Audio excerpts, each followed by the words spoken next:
대전 MBC 라디오 3830 상담실, 오늘은 사랑니 발치에 대해서 알아봅니다. 도움 말씀에 바른길 치과의 정기룡 원장입니다. 안녕하세요. 네, 안녕하세요. 네, 자, 오늘 사랑니 발치에 대해서 알아볼 텐데 많은 분들이 또 헷갈려하시고 궁금해하시고 하는 점이 바로 이런 거 아니겠습니까? 사랑니가 있는데 뽑아야 할지 아니면 뽑지 않아도 되는지. 자, 오늘은 이 사랑니를 언제 뽑는 게 좋을지에 대해서 좀 알아보죠. 네, 지금 보통 이런 질문 많이 하세요. 치과에 갔더니 사랑니를 뽑으라고 하는데 이거 정말 사랑니를 뽑아야 하나요? 라는 질문이거든요. 네. 사랑니를 뽑는 게 좋을 때와 뽑지 않고 기다려도 될 때가 있는데요. 이제 간혹 물론 결정하기가 어려운 경우도 있긴 합니다. 네. 자, 그렇다면은 이 사랑니를 뽑는 게 좋을 때, 네. 그럴 때는 언젠가요? 네, 일단은 사랑니가 정상적으로 맹출하지 않았을 때입니다. 입을 크게 벌리고요. 입 안쪽을 봤을 때 맨 안쪽 사랑니가 큰 어금니처럼 가지런하게 나지 않았다면 일단은 뽑는 게 좋습니다. 간혹 잇몸 바깥으로 조금만 나온 경우도 있는데요. 이때 역시 뽑는 게 좋습니다. 잇몸 안쪽에 사랑니가 있어서 눈에 보이지 않을 때도 있거든요. 네. 이때 역시 뽑는 게 좋습니다. 네. 사랑니가 똑바로 나지 않았을 경우에 뽑는 게 좋다 하셨는데, 만약에 이게 뽑지 않으면은 어떤 문제가 발생할 수가 있을까요? 네, 사랑니가 비스듬하게 자라고 있잖아요. 네. 그러면 크게 두 가지 문제가 발생할 가능성이 커집니다. 먼저는요, 바로 앞쪽에 위치한 두 번째 큰 어금니의 뒤쪽에서 충치가 생길 수 있습니다. 사랑니를 제외한 큰 어금니가 두 개 있는데요. 첫 번째 큰 어금니는 칫솔질을 할 때 잘 닦일 수가 있어요.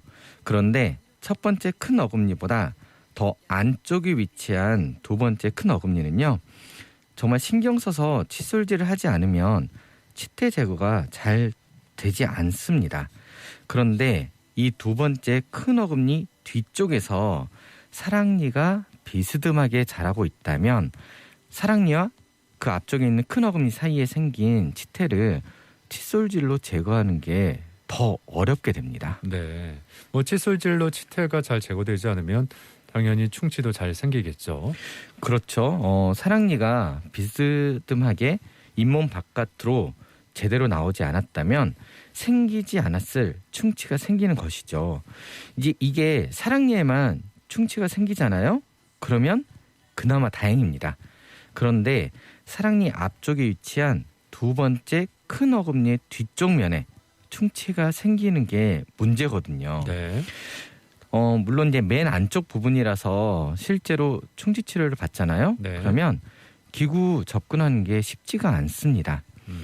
치과 의사는 치과 치료용 기구를 그 안쪽까지 도달시켜서 치료를 해야 하고요. 환자분은 그 기구가 들어가야 하니까요. 입을 더 크게 벌려야 하니까 힘들고요. 네. 그래서 턱이 안 좋은 분들은요, 종종 턱이 빠지는 일도 있습니다. 그런데 이렇게라도 충치 치료를 할 수 있다면 다행이에요. 간혹 두 번째 큰 어금니 뿌리 쪽에 충치가 생기는 경우도 있거든요. 이게 정도에 따라 다르긴 하지만 이런 경우에는요, 사랑니가 아니라 두 번째 큰 어금니를 뽑아야 하는 경우도 생깁니다. 네.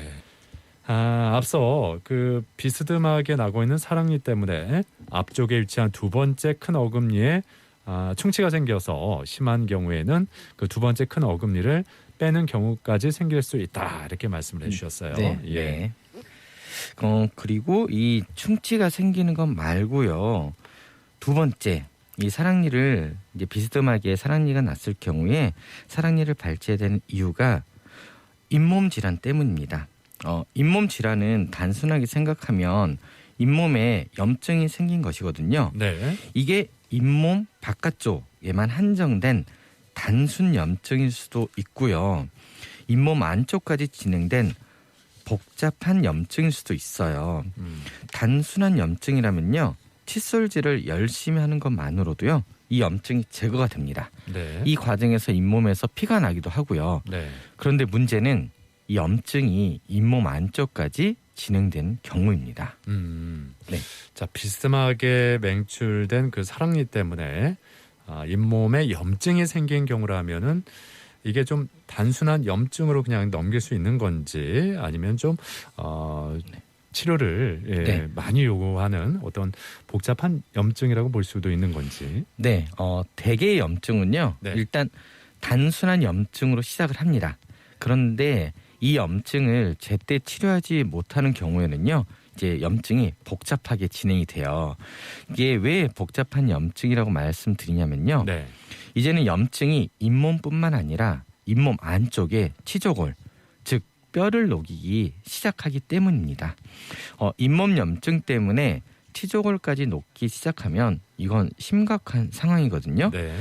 예를 들어서 사랑니가 맹출하지 않았다면 녹을 일이 없었을 두 번째 큰 어금니 주변의 치조골이 이 비스듬하게 나는 사랑니 때문에 염증이 생겨서 녹는 것이죠. 네. 네.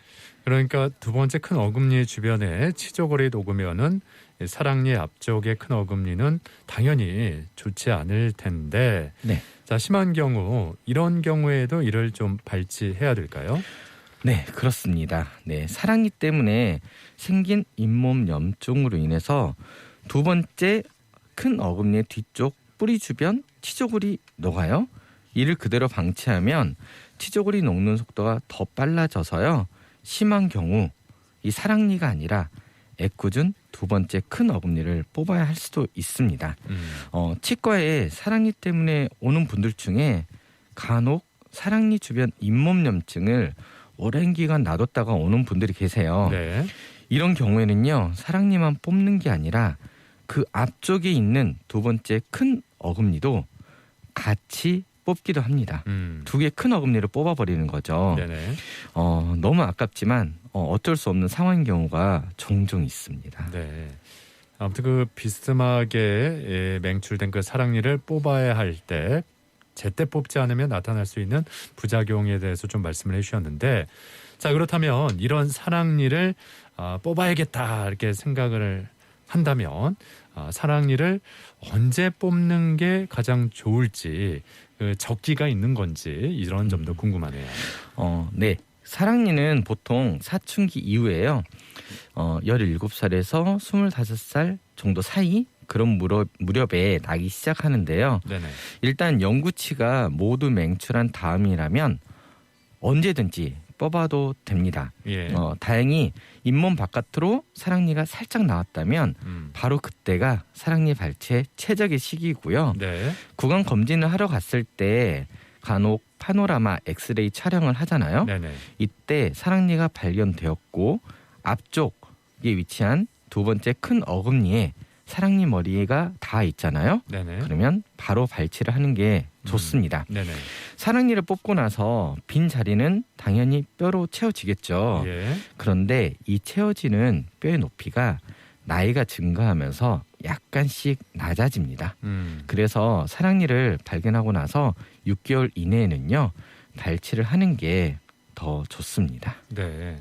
근데 그렇게 비스듬하게 이렇게 올라온 사랑니 네. 뽑는 게 좋다 이렇게 말씀을 해주셨는데, 근데 또 여기서 궁금증이 생기는 게, 그렇다면은 네. 이 사랑니가 겉으로 이렇게 나오지 않고 네. 속에만 있는 경우가 있잖아요. 네네. 예, 그럴 때는 어떻게 해야 되는 건지. 이제 좀 전에 말씀드린 것처럼 속에 있는 사랑니가 예. 사랑니의 머리 부분이 예. 앞쪽에 위치한 두 번째 큰 어금니에 닿아 있다. 그러니까 겉으로 이렇게 보이지 맹출되지 않더라도요. 않았어도 네, 예. 닿아 있다 그러면요. 예. 앞쪽에 있는 뿌리를 녹일 수가 있어요. 예. 이게 치아는 겉으로 보이는 머리 부분이 뿌리보다는 더 단단하거든요. 네네. 그랬을 때 사랑니가 앞쪽에 두 번째 큰 어금니에 닿아 있다면 네네. 결국은 사랑니는 좀 더 앞으로 더 이동을 하게 되거든요. 예. 두 번째 큰 어금니의 뿌리가 녹아버립니다. 그러면 그때는 심한 경우는 두 치아 다 뽑아야 되는 일이 발생을 하거든요. 그러니까 겉으로 나오지 않았더라도 그 안에서 비스듬히 좀 누워 있다면, 네. 그 앞 어금니에 닿아 있다면 네. 이걸 빼주는 게 좋겠다. 네, 예, 이런 그렇습니다. 말씀인데, 자 그렇다면은 네. 가지런히 났다. 만약에 예, 그 안에서 네네. 예, 밖으로 나오진 않았지만 그 안에서 네. 가지런히 잇몸 안에서 가지런히 났을 경우에는 어떻게 하는 게 좋을까요? 그때는요. 예, 그 사랑니가 이건 이제 제가 다음 네. 주에 말씀드린 내용 중에 일부인데요. 네, 사랑니가 네. 잘 닦이고 있는지 그게 네. 중요하고요. 그런데 그리고 잇몸 안에 있으면 닦일 수가 없잖아요. 잇몸만 닦게 되는데. 방금 잘 났을 때 아니 그 안에서. 안에서요. 안에서. 안에서 잇몸 안쪽에 위치하는데 방향이 좋잖아요. 예. 그랬을 때는 저 입안 앞궁의 크기가 중요합니다. 이 사랑니가 제대로 맹출을 했을 걸 가정을 했을 때 네네. 잇몸 바깥으로 온전히 나올 수 있느냐 없느냐가 중요하거든요. 예.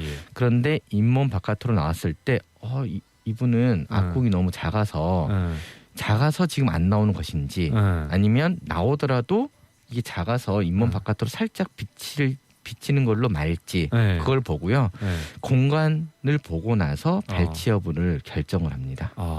그거를 네. 미리 좀 예측해 보고 네네네. 예, 그거에 따라서 발치를 할지 안 할지 또 결정한다는 말씀이네요. 네. 예.